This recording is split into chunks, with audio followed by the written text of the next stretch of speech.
why Nnamdi Kanu could be freed sooner than you think. My dear listeners, from wherever you're listening from, here is another interesting news I bring to your listening ears today. Good day from wherever you're listening from. The saga of Nnamdi Kanu, the leader of the indigenous people of Biafra IPOB, has been one of the most controversial and polarizing stories in Nigerian politics. But now, after years of legal battles and international scrutiny, it seems that Nnamdi Kanu's release could be sooner than ever before. Amid growing public support, diplomatic pressure, and a shift in the political climate, there are compelling reasons to believe that Kanu could soon be a free man.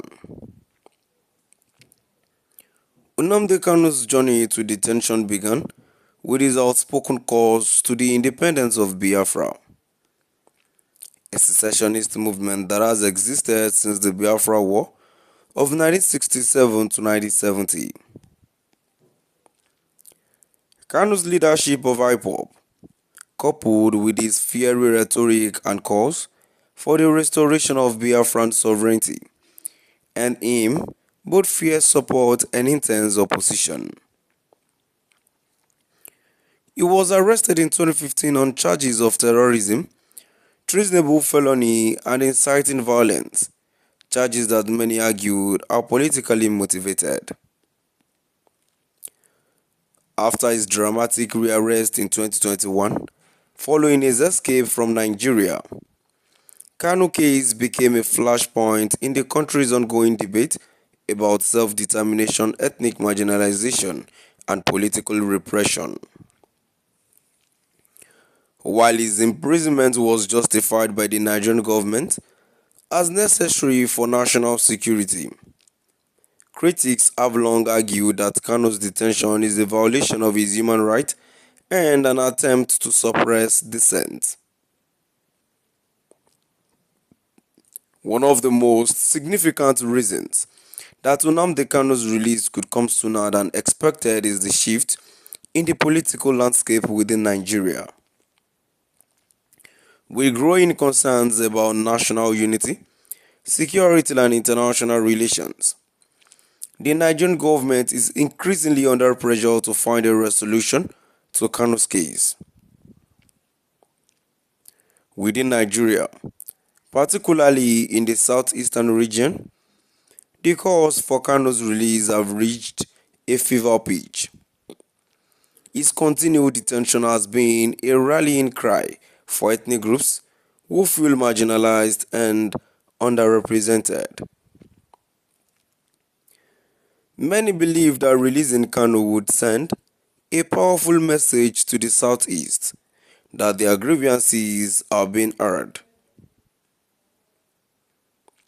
Some Nigerian politicians, including Deputy Speaker of the House of Representatives, Benjamin Kalu, have indicated that discussions are underway to facilitate Kanu's release.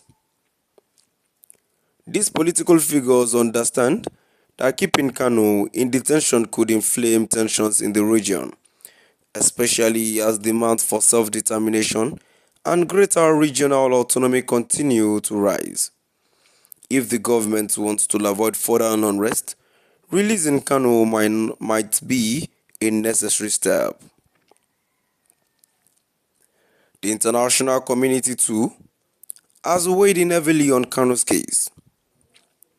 Human rights organizations, foreign governments, and even the United Nations have condemned Kanu's prolonged detention.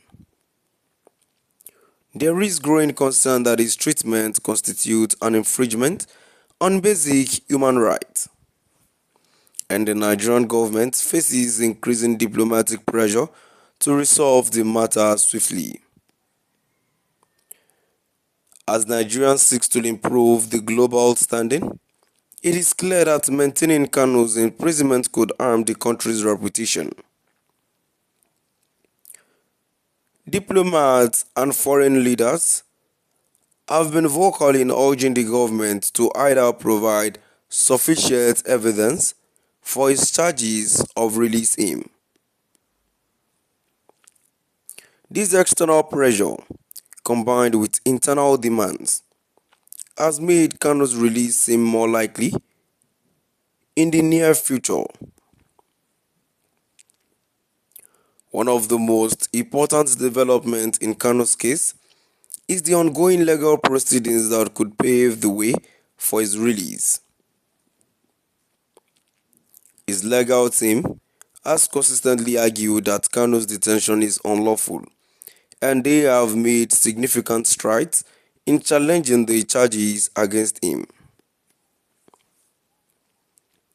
The Nigerian courts have been presented have been presented with arguments and the government has violated Kanu's constitutional right, including his right to a fair trial and the right to freedom from arbitrary detention. Kanu's defense team has been working tirelessly to highlight these violations, and the case has garnered the attention of both local and international legal experts. Given the growing public outcry and the pressure from legal advocacy groups, there is a real possibility that the court may rule in Kanu's favor. If the judicial system delivers a favorable ruling, Kanu could be granted bail, or, at the very least, his case could be dropped entirely. If Nnamdi Kanu is released soon, it could open the door to a broader dialogue on national reconciliation. Many see Kanu's case as emblematic of the grievances of the Southeast region. The Biafran conflict, which claimed over a million lives, remains a painful chapter in Nigerian history, and Kanu's call for secession have been rooted in the belief that the Southeast has been politically and economically sidelined since the war ended. My dear listeners, now we've come to the end of our today's news. Please do drop at the comment section. And now, before I go, I think indeed Nnamdi Kanu deserves to be released on time. Ever since he has been arrested, no, it has the judiciary system has not been in favor to him. Then I think by now he should be free from all this kind of judiciary thing. Now we've come to the end of our today's news. Please do drop at the comment section and let us know what your view is all about. Thank you for listening.